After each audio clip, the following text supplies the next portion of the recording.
Hello and welcome back to this downful idealistic crusade.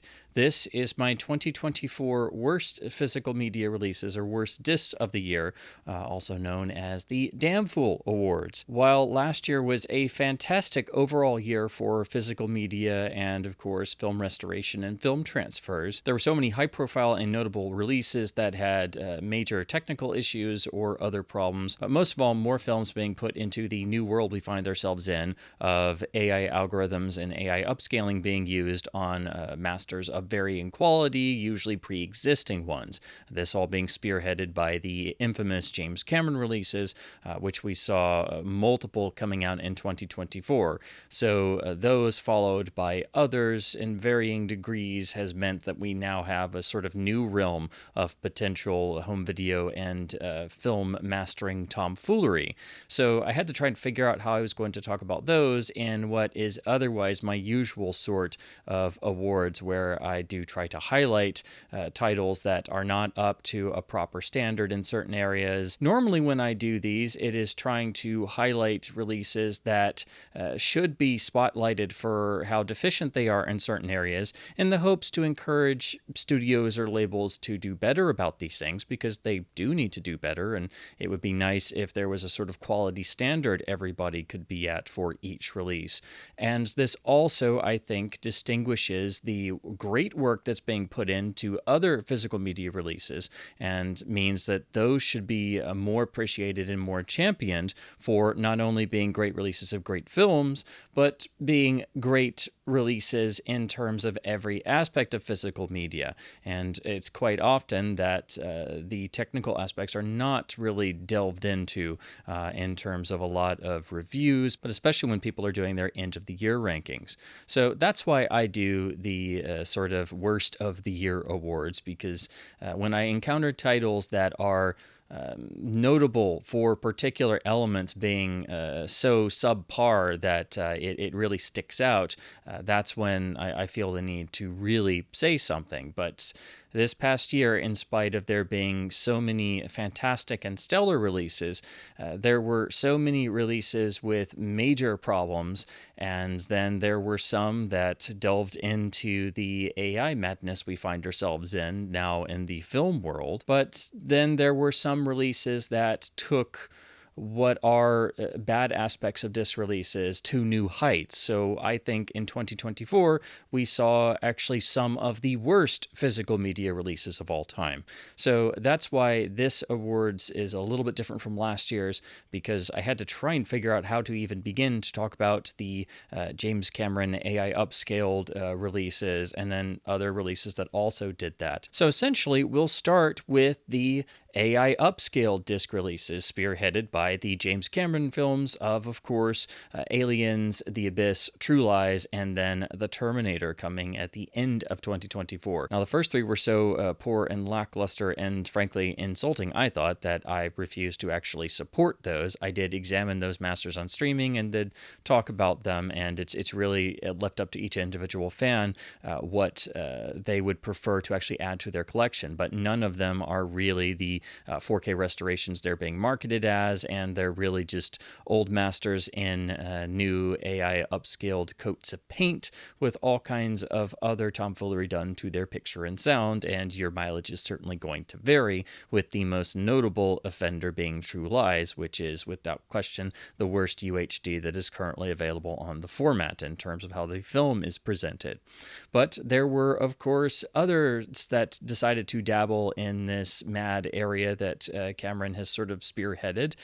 Universal, of all studios, has apparently decided to jump on the AI upscaling bandwagon, and has had a couple titles start to trickle out that definitely show signs of the just terrible artifacts that you get when an algorithm doesn't exactly know what it's being asked to do and is trying to add detail that was never there in the first place. So on certain Universal titles, such as Jaws 3 being the most notable, this is something that was actually spotted and spread through all the video forums. The AI sharpening even made it into the Sugarland Express, one of Spielberg's best and most underrated films that certainly needed a new 4K master and UHD release, but now even that is marred by this, and apparently any future Universal Catalog title release could suffer from this if this is apparently their new sort of in-house approved methodology of working with catalog titles. And then came the release of the classic Wallace and Gromit films, which have a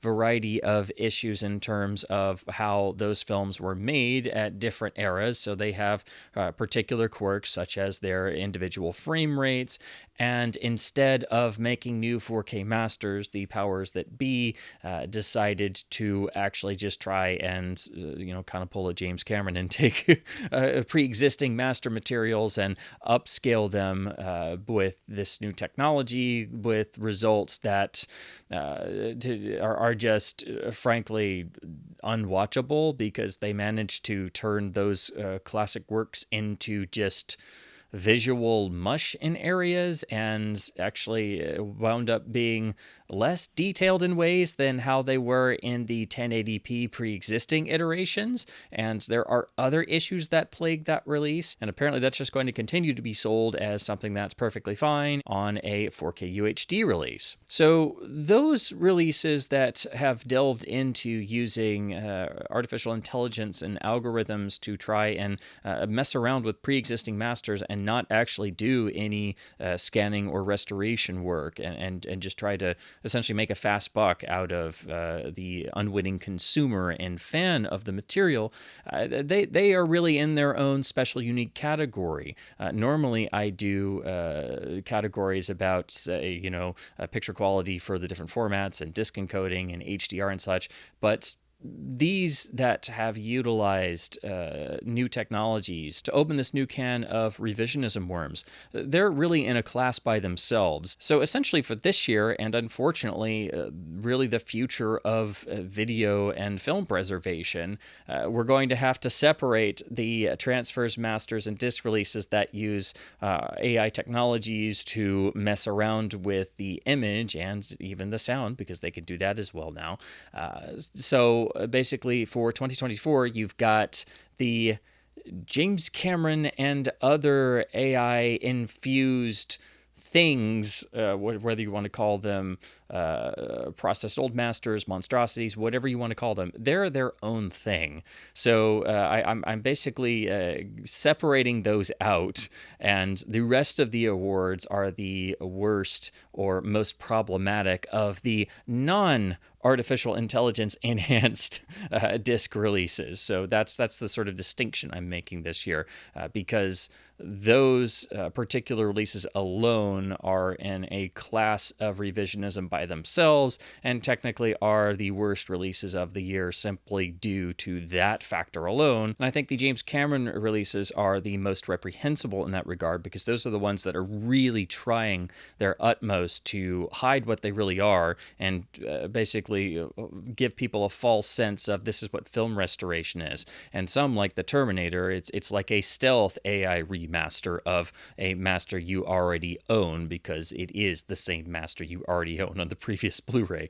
And if that's not sneaky and underhanded, I don't know what is. So with that out of the way, we'll start with the awards for all of the non-AI tomfoolery physical media releases of 2024. So the award for worst artwork goes to the Warner Studio Label UHD release of the classic Blazing Saddles, which has a rather garish-looking standard release, which frankly has a rather garish-looking standard release. This is a collage design, but it really looks pretty crummy. However, it's at least not as bad as the limited Steelbook edition. Someone apparently thought this was a good idea, and speaking of AI, this seems like a cover that might have been generated by AI simply by making the title literal. This is not only the worst cover artwork of 2024, this is one of the worst, least effort covers I've ever seen in all of physical media, or even just film images. I mean, this is just perplexingly terrible. It's just, it would have been better to just put the disc in a paper bag at this point. This is so bad. Normally, I'm not too frustrated with bad or terrible generic artwork, but this is just insultingly bad. And this was on the limited collector's edition Steelbook that cost more than the already not very good looking art on the standard release. So you actually had to pay more for this unbelievably terrible artwork. The award for worst packaging or stupidest design is an easy winner. That goes to Sony and their Frank Capra at Columbia box set, which is designed to be a display piece that refuses to fit on any shelf due to the dimensions. And as you can see, it's angled. So even when I try to put it behind me, it doesn't actually fit as a display piece unless you have a big enough shelf. And it will not fit on any standard shelf for Blu-rays or UHDs. It's also got the annoying doors, which have the magnets. You have to be careful not to actually tear the rather flimsy material. And then you open these doors, which slot in, and then they don't really want to move in and out, so you have to be careful with those. And then you have all of the cases inside, and as you can see, if you have a couple out of the case, they flop around like this. So I just wanted to give that as a demonstration. And then with all of the cases in here, it's very difficult to actually get a single film out, so you usually have to take out almost all the cases. So it's a really terribly silly design. The disc allocation could have been handled much better. There was no reason to have a big giant showpiece box like this, especially since this isn't even the complete Columbia filmography of Frank Capra, because Sony decided to skip films. So this is, I think, one of the most perplexingly designed boxes I have seen from a label in a long time. In fact, I would say this is the stupidest design I've seen on a physical media package since the infamous Criterion Citizen Kane UHD set, which is arguably the worst packaging I've ever experienced on a physical media release. This, you can understand what they were going for, but it simply does not work. It is an annoyance to deal with. It's a pain. Yes, it's a display piece, but there was no need to have a box this expensive be designed in this way just to frustrate the collector who is going to be watching these films quite often. The award for most disappointing release of the year has a variety of nominees, which of course include To Catch a Thief from Paramount on UHD, the Kino UHD of Stanley Kubrick's Fear and Desire, the Kino UHD and Paramount Master of Invasion of the Body Snatchers, of course the UHD and Blu-ray release from Paramount of Once Upon a Time in the West, and of course the Criterion UHD Blu-ray combo release of Pat Garrett and Billy the Kid, the Warner Studio Label UHD release of North by Northwest, and the Warner Archive UHD release of The Searchers. And I have to say that as disappointing as all of these releases are for a variety of reasons, the one that's the most crushing is actually the archive release of The Searchers, which is still essential for the transfer upgrade, but the technical problems from the Warner Studio Master, the archive and Fidelity in Motion had to work with, are so extreme that I think this is a crushing disappointment. It is filled with frozen grain halos and horrendously overprocessed audio, which really negate the improvements that Warner Archive and Fidelity in Motion brought to what would otherwise be a typical subpar Warner Studio label release in terms of one of their standard studio UHDs. The award for most disappointing box set, of course, goes to the Frank Capra at Columbia set, which has a number of technical issues and a great deal of shortcomings and oversights. The worst unnecessary oversight award for a standard release goes to the Criterion release of Pat Garrett and Billy the Kid for not properly restoring and presenting both of the preview cuts of the film, and this also possibly includes the Warner Studio division, since they own the rights to the film and control it, and there seems to maybe be some indication that they don't necessarily want one of the preview versions getting out there again. There's a lot of issues on this release, but practically all of them stem from how the actual versions tones of the film were handled, and only presenting one preview cut as a raw print scan on this release in 1080p was, in my opinion, an insult to the film and the fans of the film. The award for worst oversight on a box set is Sony's Frank Capra at Columbia set, which is not only an incomplete set of Capra's filmography at the studio, but it doesn't include films that Sony had even restored in the past, and apparently one, the Matinee Idol, that they actually had restored and gotten a critic to record a commentary for, and then decided to just not include it. So this is the incomplete filmography of Frank Capra at Columbia. It features some newer restoration work on other titles, but some important titles have not been worked on any more than their DVD masters, which were completed in HD and previously released on Blu-rays in terms of the Sony Choice line, and then those are basically put in here. The disc allocation is quite odd. The overall design of this is odd. The order of the films is wrong. They're not even in chronological order. Some are paired onto a single disc, while others that are quite short are given their own disc. There's a lot of strange choices here, but for this to have some technical issues, some issues of frozen grain, some audio processing, but also to be missing films that had no reason to be missing. There are some films that are lost, of course, but I'm talking about films that exist, and some of which have never gotten a physical media release, so your only option is to view a version of dubious quality floating around online somewhere. But one of the films was actually restored by Sony, and apparently Sony decided they just weren't going to include it in this set. So there are many oversights and strange choices that were made with this, many corners that were kind of cut, and it does really mar what is a set that myself and a lot of people have really looked forward to for a great number of years. This is a set that's long overdue.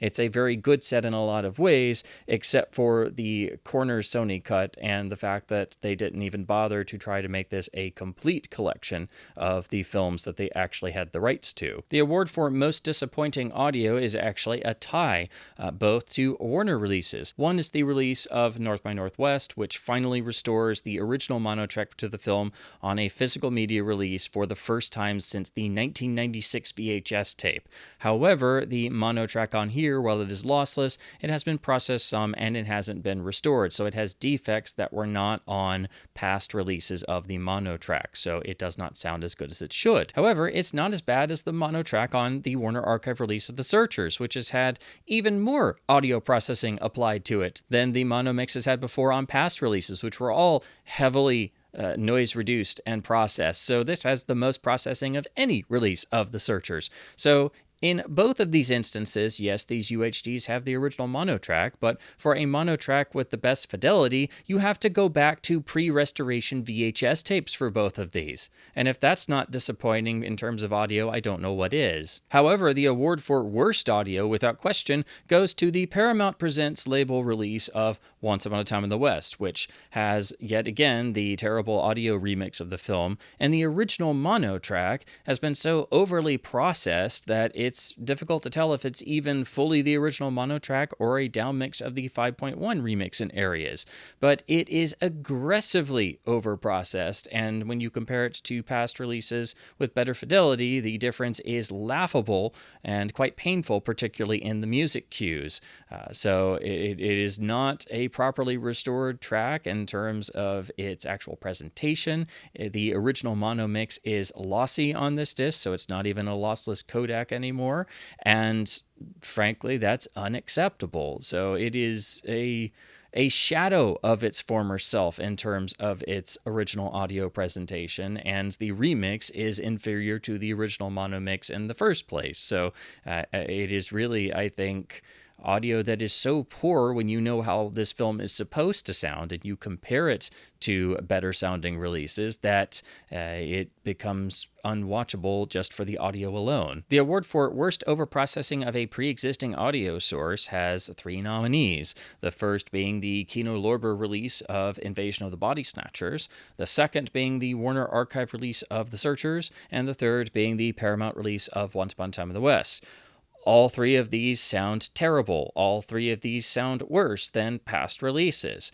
None of these have audio that's what it should be. So it's really hard to choose one as actually worse than the other. However, in terms of the degree of overprocessing, the worst is actually the Searchers, because it has been so over aggressively noise reduced that there's really not much left in the high end of the audio track once you actually start looking at it.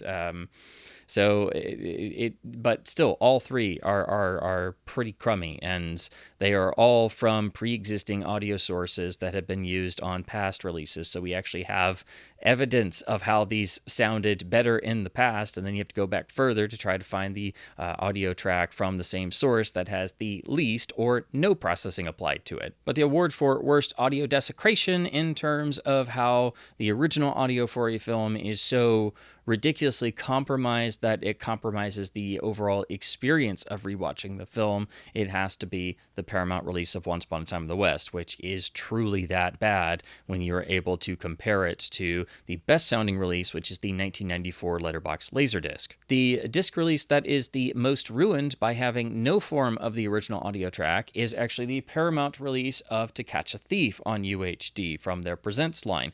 This has no form of the original mono mix of the film, and instead has a multi-channel remix of the 2007 stereo remix that was done for that DVD. And that stereo remix already had some audio processing applied to it. This multi-channel remix of a remix has even more, and because it's based on that stereo remix, there's a couple new effects, and they've just added more ambiance, opened the sound up some more, and thrown more in the LFE channel. So essentially, the Paramount UHD of To Catch a Thief, in terms of its audio, tries to insist that Alfred Hitchcock and everyone in the original production didn't know what they were doing about sound, and so you get this remix of a remix on the disc that is actually inferior to the first stereo remix it's remixing, and both are inferior to the original mono mix, which you have to go back to analog era transfers to find a better sounding version of. The award for worst restoration, typically in another year, would have gone to the Paramount Master and Kino release of Invasion of the Body Snatchers. But as poor as that release was due to the overprocessing of that master, the actual worst restoration of the year for non-AI tomfoolery is the Paramount restoration of Once Upon a Time in the West, which is so poor that the final image is a smeary shadow of its former self. The grain has been managed to a ridiculous degree, and while the color timing is improved, the encoding is so poor that frankly, there's no way for any film transfer to be as good as it could be with a bit rate that's frequently worse than a standard dynamic range Blu-ray. And then the issue is compounded further by the fact that Paramount did nothing to address the film's entire lifetime of edit and version issues. So we still have the errors and mistakes of the 1984 reconstruction. So the ending of the film is completely wrong and has the wrong music still, which is a problem that apparently they don't care at all about. But also the film is incomplete. The entire opening has never been properly reconstructed. So there are still several minutes missing from the iconic opening sequence, and all of this and other issues should have been caught in at least one of the restoration attempts the film has had. But this latest go-around in the 4K realm has merely compounded every past issue and made them look simple compared to the horrible technical presentation the film has been stuck with on this release that is actually inferior to the Kaleidoscape version, which is a non-disc option, obviously, if you subscribe to the Kaleidoscape system and have their viewing equipment to be able to watch their custom encoded version that is better than the UHD release. And the UHD itself is so poorly made that it is actually inferior in its encoding to the SDR Blu-ray disc of this new master that's included in this set. So there's really not a single aspect of the Once Upon a Time in the West restoration, as they call it, that is properly done or where it should be. It is one of the most absolutely baffling attempts at a restoration I've ever seen, because virtually every aspect of it was produced with backwards logic and seemingly to certain choices or certain people's whims who were making decisions, and not trying to present an archivally minded version of the film as best as possible. So the award for worst picture quality on a non-AI tomfoolery release is, of course, Once Upon a Time in the West, which is unacceptably bad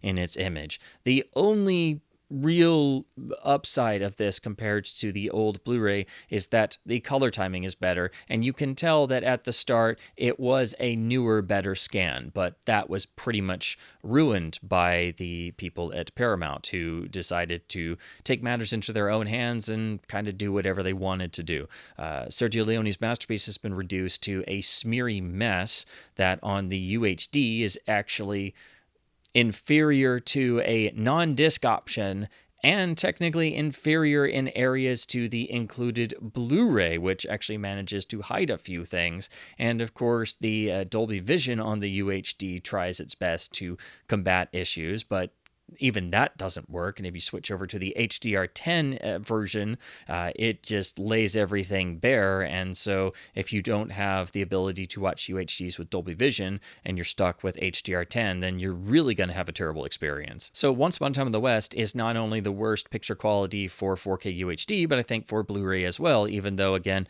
the Blu-ray is actually properly encoded, which the UHD is not. However, it's the same crap master, so...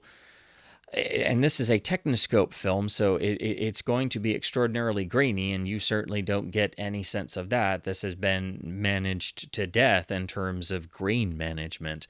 It is a sad sight to see, regardless of which format or option you're looking at this new master of the film on. It's best, actually, in the Kaleidoscape platform, but you don't get the benefit of Dolby Vision. That's only got HDR10, so then you're still stuck with the overpriced, horrible UHD for the Dolby Vision HDR. And all of them have inferior audio and have the edit problems and have the missing footage and the decades and decades of issues that previous restorations wouldn't address, or issues they added, and the history of edits Paramount has made to the film since the original 1968 release. So this needed a full, complete overhaul restoration from the ground up. It got a new restoration, but not the one it needed. It got the Paramount restoration. The award for worst encoding is actually a shared one for different reasons. The first goes to the Paramount Once Upon a Time in the West release, once again, as its encoding is so bad that it's actually inferior to the lesser quality Blu-ray disc and the non-disc Kaleidoscape option, which is the same exact master with only HDR10, but a massively larger file size than the UHD disc release has, which is pitifully small for a film that itself is already longer. So it is just a complete sign of how certain labels don't seem to care one iota about disc encoding, and seem to think that these things don't matter and that we're all stupid. And if we do notice things like this, then we're just nitpickers. The other bad encoding winner is arguably just as bad in different ways, and that's the Kino Lorber release of Stanley Kubrick's Fear and Desire, his famous first film that he tried to suppress for most of his career. And this includes the release of the premiere version, which has been restored with the Library of Congress, and includes several extra minutes, about 10 or so, of footage that we all thought was lost. So this is actually a longer version of the film that we thought we'd never get to see. It actually does make some improvements, but on the Kino Lorber release, the encoding is so poor on the premiere version, which is why you're really coming to this. The big selling point is the restoration of the lost, longer version of Kubrick's Fear and Desire. The encoding is so bad that it's basically macro-blocking city throughout the entirety of the film. It is filled with so many macro-blocking artifacts in what is already a low-budget, black and white independent feature from the 50s that has limited quality to begin with.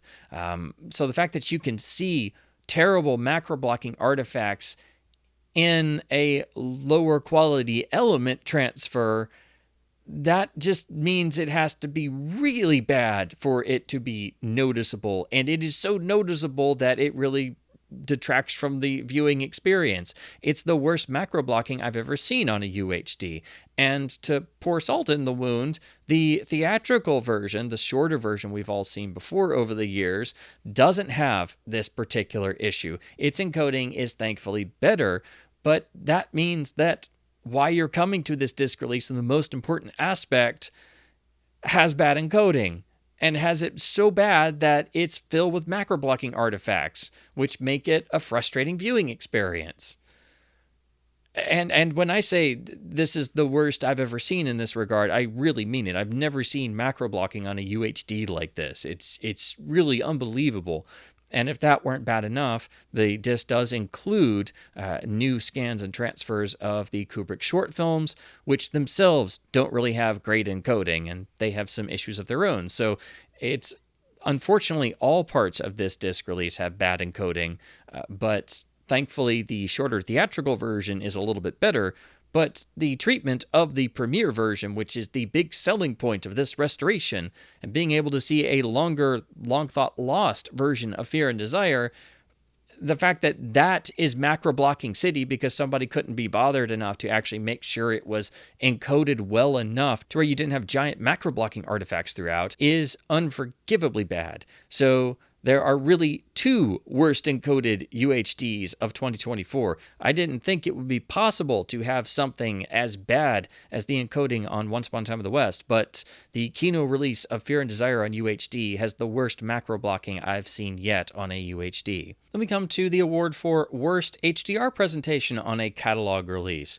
There were quite a number of releases that definitely had HDR brightness issues, or some discs that had the dreaded pop-out effect due to having too great of a nit usage in their HDR presentation, because you do have to keep in mind that catalog titles were made before high dynamic range was a thing, and so you're having to apply and essentially retrofit HDR onto catalog titles. And so HDR on catalog titles is far more difficult than dealing with HDR on modern titles. So while there were a variety of titles with HDR issues, none come close to how poor the HDR is on the Kino Lorber release of Fear and Desire, where on both of the cuts of the film, one with atrociously bad encoding and one with passable encoding, the HDR is such that it's the variety you feel like you need sunglasses on when watching. The film is a low-budget, independent black and white film from the early 1950s, where it's basically shot out in the woods trying to simulate the jungles of war. And so the film is basically entirely outdoors. And since the HDR brightness is overzealous as heck, all of the film is too bright. All of the sunlight filtering through the trees, the light reflecting off of all of the metal our army characters are wearing, from dog tags to guns and rifles to their helmets. All of the bright aspects of the image are far too bright. It really distracts from the viewing experience. It was actually quite a chore to watch through this because not only was the encoding unbelievably bad, but the HDR was so ridiculously over bright that anytime the sun was out, which is, the majority of Fear and Desire, it was actually unpleasant to watch. It was so bright. It definitely felt at times that you needed to put on some sort of sunglasses to be able to actually watch the film properly. It had some of that feeling of the dreaded Sony light cannon effect, which is the early HDR masters they would do that had far too much nit usage and overall brightness, and that's why it got nicknamed the light cannon. This feels like a Sony light cannon master. It's so bad in terms of the HDR presentation. So for me, this is an HDR presentation that's so bad that I wish I could actually force SDR on this disc, because I find the film unwatchable this way. I think it's an extraordinarily compromised presentation, and then topped off by horrible encoding on the all-important Premiere version. All you have to do is jump over to the older SDR Blu-rays of the theatrical version, and you'll be able to quickly tell the difference between those from a past restoration and this newer restoration that is technically better, but with HDR that's so overzealously bright that you don't want to watch the film anymore. The award for Worst Supplemental Feature also goes to the Kino UHD of Fear and Desire, which includes the Kubrick short films and new transfers. But unfortunately, they have not so good encoding, but also some of them have audio sync issues, particularly the classic Day of the Fight. So you have new, better transfers of the all-important Kubrick short films, Day of the Fight, Flying Padre, and The Seafarers. And they are better than what was on past releases. And not all releases had all three films. You kind of had to mix and match trying to get good quality editions of all three of these. So while their inclusion is great here in newer, improved masters, the presentation having iffy or bad encoding and then audio sync issues kind of defeats the purpose of having new transfers, just like it defeats the purpose of having the restoration of the premiere version of the film have horrible encoding in addition to bad HDR. So that, I think, makes the presentation of the Kubrick short films as supplements on this release, unfortunately, that's why I think they're the worst supplemental presentation in discs of 2024, because if anything, those should have been presented in their full quality as they have been newly redone and are better than the past versions, which don't have the audio sync issues and don't have bad compression on, say, the old Kino Blu-ray of the old Master of Fear and Desire that has some of the shorts. So it kind of defeats the purpose of including Kubrick short films if you're not going to make sure they're actually properly encoded on the disc and have proper audio sync. Day of the Fight is known for its boxing sequences, which have been hugely influential on Raging Bull and many other films.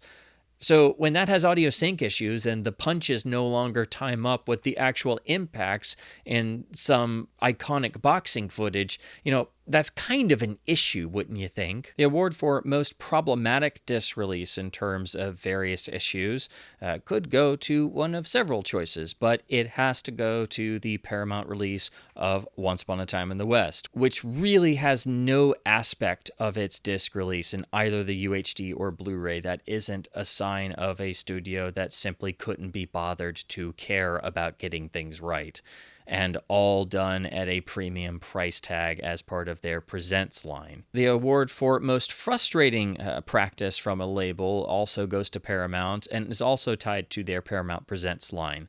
They are putting titles out in this Presents line that's trying to act like a boutique label style release at a higher price tag with a price premium built into it. And then you get the limited slipcover and a spine numbering. However, these are only printed in limited quantities, which automatically inflates the value as they start selling out almost immediately, and then the label acts as if the film is out of print, which basically freaks out the whole fan base and physical media consumers who then try to find said release anywhere they can and then pay extremely inflated prices for that. Then, once all of this transpires, Paramount announces several months later that they will do a standard release, which is the exact same disc, and at usually almost half the original price, but also typically with better artwork featuring some form of the original poster artwork. So this really feels like a bait and switch, especially since the first release under the Presents line is presented as the one and only release at first, and then you have to wait and see if several months later a standard version of the exact same disc for a significant amount less, typically with better artwork, will be released. And so you then have to play a waiting game of, do I let this go out of print or did I already miss it? And then I have to hope that they're going to come out with another version that is the exact same disc, and really the only difference between the reissue and the original Presents version is the overpriced slipcover. And it doesn't help that it's the same disc inside, usually of a craptastic master that was terrible to begin with. The special award for a new low in film preservation is shared between the James Cameron 4K Masters and the efforts of the Paramount label, who continue to be the worst in this regard. And all of these, both the Paramount Masters and the James Cameron Masters, are masquerading as proper 4K restorations, and thus giving actual 4K restorations where everybody tries their best and puts in the hard work and puts in the blood, sweat, and tears. It gives all of them a bad name because these are essentially trying to get away with not putting in that effort. Another special award is the second Lifetime Achievement Award for continued efforts in video idiocy, which goes to James Cameron for his insistence on essentially trying to resell previously existing versions of his own films that were already manipulated as AI prepared new 4K masters that are not restorations and are trying to eradicate the actual method in which the films were originally made. There is no reason for this other than someone not wanting to be bothered with actually doing the restoration work, or actually, hiring and paying people to do the work if you don't want to do it. And if you wanted your latest and greatest iteration in your opinion of today out there, there's no reason to not put it alongside a properly restored version of the film as it was, and thus give people the chance to view either version and make comparisons. It's a sign that someone doesn't think that their latest and greatest version, it will actually stand up to the original iterations properly restored, because guess what? They won't. And this has opened such a can of worms that other releases, even within 2024, have started dabbling in AI technologies to just screw around with pre-existing masters. So the awards for worst discs of 2024 that are not AI upscales. Well, the worst UHD of 2024 in terms of standard releases is the Paramount UHD of Once Upon a Time in the West. The worst non-AI enhanced Blu-ray release of 2024 is the Paramount Blu-ray of Once Upon a Time in the West. The Paramount Once Upon a Time in the West release is one of the worst physical media releases of all time. The restoration is an insult to the original film. The film has been so ridiculously grain managed that it is a smeary, soft-looking mess throughout. The encoding is unacceptably bad. If you're having to view the film in HDR10, it's far worse because the Dolby Vision version is at least able to mask and hide some of the issues in terms of their severity, but even that can't do much. The UHD disc release itself is inferior to both the standard Blu-ray and the Kaleidoscape version. The audio is not properly restored, and the original mono track is so hideously overprocessed that it sounds like a shadow of its former self. And if all of this were not bad enough, the film is still not properly restored to its full original runtime without any edit or music errors. So the film is still technically missing several minutes of footage and has the entirely wrong music at the end and issues with the end credit placement that date back to the 1984 restoration attempt. So essentially, the film needs to be re-restored once again and actually have the time taken to fix all of the issues that nobody ever really bothered to address in the first place. And all of this is caused by the film's entire lifetime being messed with by Paramount, going back to the original 1968 release and the original edits that were imposed during the original run of the film. And that's just talking about the US version. The film has versions in other countries, so it's a very difficult film just to research its elements. And the fact that we've now had multiple restorations over the decades and we still can't get it right is just, it's ridiculous. And this is made even worse by a disc release that insults the consumer by forcing them to pay a premium price, acting as if this is the utmost in restoration quality, when not one aspect of the disc release is even up to the Blu-ray and UHD full standards. And the picture and audio presentation is ridiculously subpar. And the UHD is so bad, it's actually outshone in areas by the inferior format Blu-ray disc release that's inside the case. And again, you're paying the inflated price premium for the release that is limited and, of course, going to eventually be reissued for a cheaper price with the exact same disc contents. And in terms of the supplements, while there is one major new supplement, it's not worth the purchase of the whole disc release for, and it doesn't really add anything new to the equation if you're already a fan of the film, or if you go through the other extras on this release that are from past releases. So if you've owned past releases, you've obviously gone through those already, and the one new commentary doesn't really bring enough to the table to make the new release more appealing. So overall, the worst disc of 2024 that does not use any of the AI tomfoolery is the Paramount release of Once Upon a Time in the West, which is so unbelievably bad and corner-cutting that it had to be intentionally done, it seems. So not only is the film horribly mistreated in picture and sound,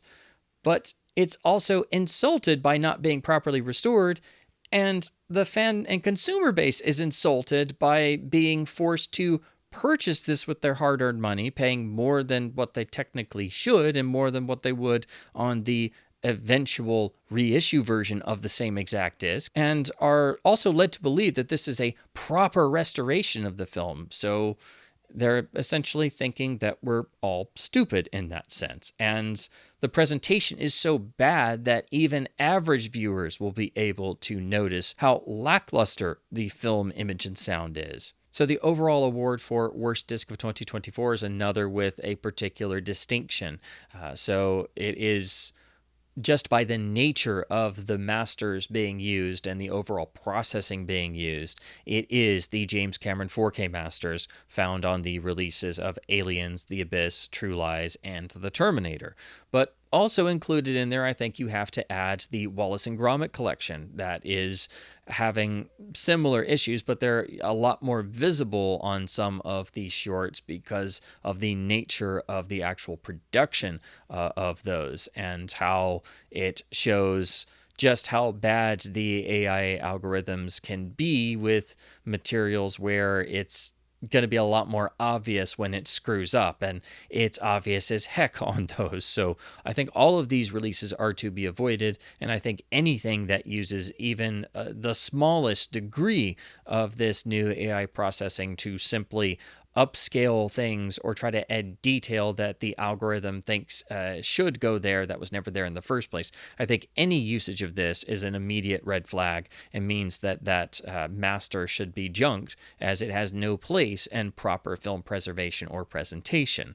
But unfortunately, this is something that's already becoming more prevalent, and it's something we're going to keep dealing with. So in the next calendar year, there may be, unfortunately, something that is another notable offender in this regard. But when we're talking about the releases of 2024, the big notable standouts in terms of disc releases to avoid and I think boycott and try to prove to the industry that this is not a good practice and does not need to continue is the James Cameron 4K masters on UHD, the Wallace and Gromit collection, and then also to certain extents some of the UHDs that Universal put out, such as Jaws 3, that obviously do show signs of AI processing that is used. And then for non-AI processed disc releases, the worst disc of 2024 is without question the Paramount release of Once Upon a Time in the West, which again I think is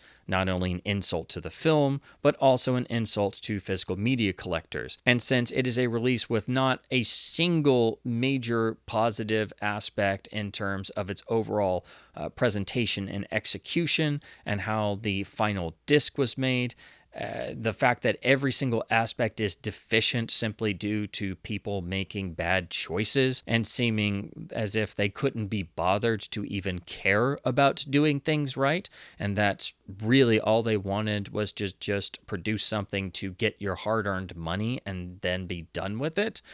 And to then call this a proper top-tier film restoration of Once Upon a Time in the West, when they couldn't even be bothered to make sure that it was the complete film without missing footage or having a completely screwed up ending that's been stuck that way since 1984.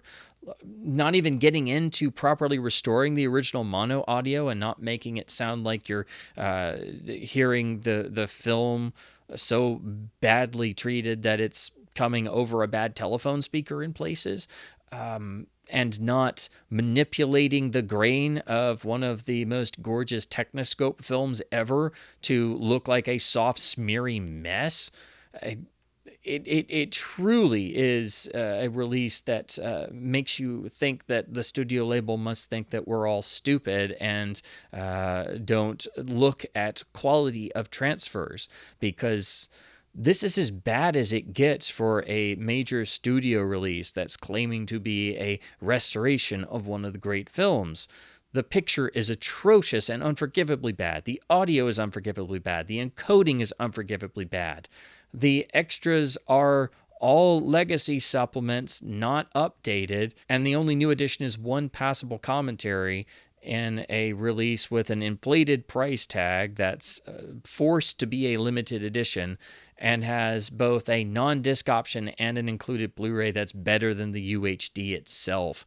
It truly is mind-boggling when you start looking at it closely, and you see how you as the fan and consumer are expected to spend your hard-earned money on this and accept it as some great presentation, which it is not in any sense of the concept of presentation.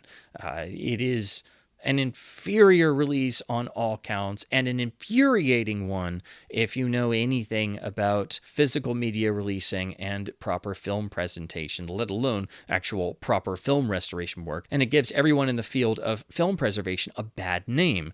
And the polar opposite of this will be when Arrow Video is able to come out with their upcoming restorations and UHDs of the Dollars trilogy.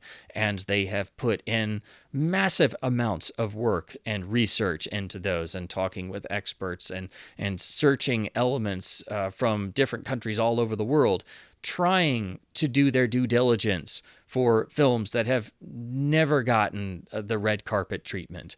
So that will be a night and day difference. That's what Once Upon a Time in the West needs. And unfortunately, Paramount decided to just half-ass it themselves and not license it out to somebody who would actually care to do the job that they themselves refuse to do. So for all of those reasons, the worst non-artificial intelligence enhanced disc release of 2024 is, without question, the Paramount insultingly bad disc release of Once Upon a Time in the West. One of the worst physical media releases of all time, regardless of format. A disc release that is so insultingly bad, it should be recalled and redone from scratch.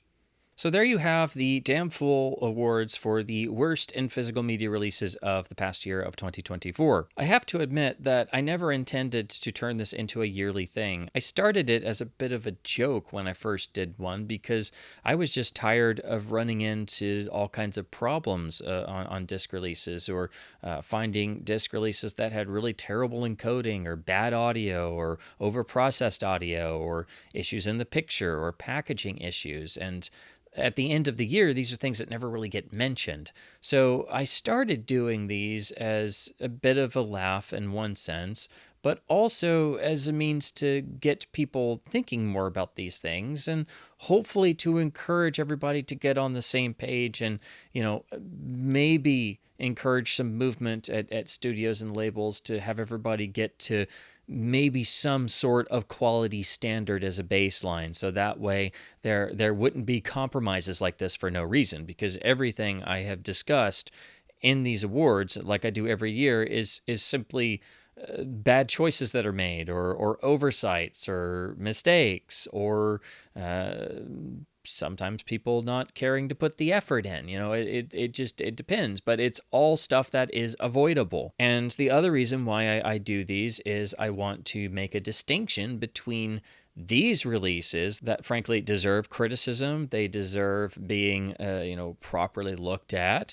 and in the worst examples they deserve to be derided for how bad they are, and then in the case of the AI process titles, they deserve to be boycotted. This makes it all the more important to then look at the best in releasing for a year. So the real reason why I continue to do these worst of a calendar year in terms of what I've experienced is to highlight really substantial issues, to again get people more aware, and to be sort of talking about these things and thinking about it in regards to other disc releases moving forward, but to encourage people to look at disc releases that get it right.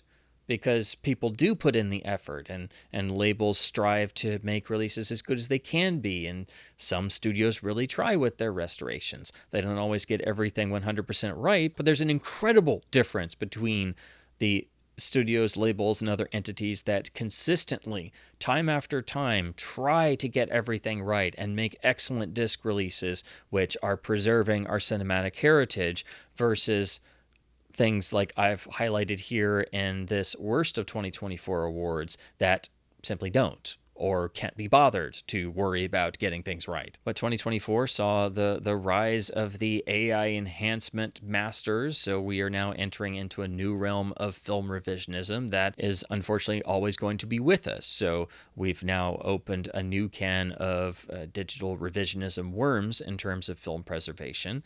And if that were not enough, 2024 also saw what I think are some of the worst physical media releases of all time. So that's why it was difficult to put this together and, on one hand, not get extraordinarily hot and bothered at how unbelievably bad some of these were and how badly certain films were treated, but also trying to still do my due diligence and highlight titles that I think were deficient in certain areas when the year was so dominated by some of the worst disc releases we've ever seen, which are really spearheaded by the James Cameron 4K Masters and the atrocious Paramount UHD of Once Upon a Time in the West. So as always, I hope my babblings about films and disc releases has been at least somewhat fun and informative.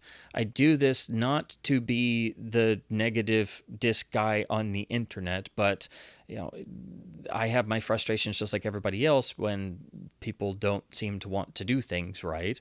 But I also have to put my hard-earned money into this stuff, and at the end of the day, all I really care about is films being properly preserved for future generations.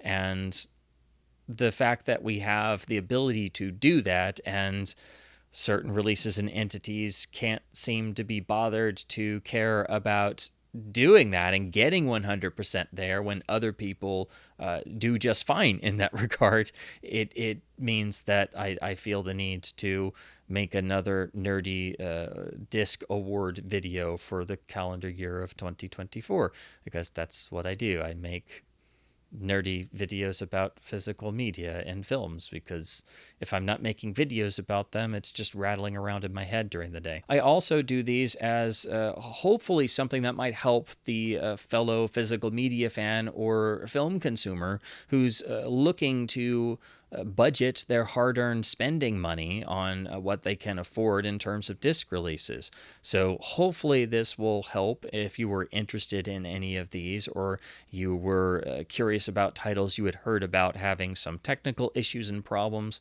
Hopefully this does help you in your purchasing decisions. If you're like me and you're not a fan of throwing away your hard-earned money on disc releases that are frankly not living up to their purchase price, nor are they living up to the promise of presenting the film in question in as best quality as possible, especially the ones touting themselves as brand new restorations. So as always, please do keep supporting both studios and boutique labels by buying films on disc, especially ones made with the greatest of quality and craftsmanship and care about not only getting the film transfers right, but getting all of the technical aspects right and ensuring that from start to finish that the viewer at home feels that level of care that was put in to presenting and preserving a film for home viewing in the best manner that the studio or label possibly could,